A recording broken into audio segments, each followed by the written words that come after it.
2026 বিশ্বকাপের ফাইনাল খেলার ঘোষণাটা একটু আগে ভাগে দিয়ে ফেলেছিলেন ব্রাজিলের কোচ দরিভাল জুনিয়র।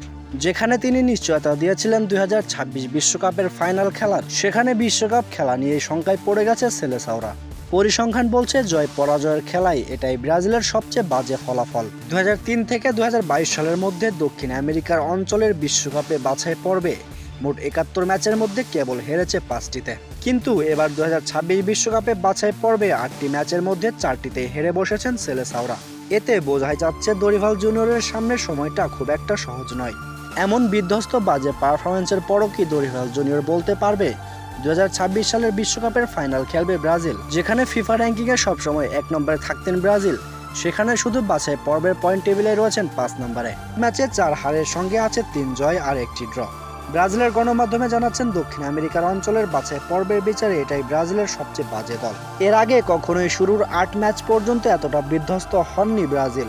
ফিফা র্যাঙ্কিংয়ে সবসময় 1 নম্বরে থাকা দলটি এখন বিশ্বকাপ খেলার শঙ্কায় ভুগছেন।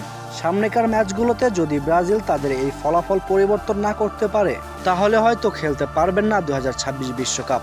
ব্রাজিল দলের এমন পারফরমেন্স সত্যিই হতাশাজনক।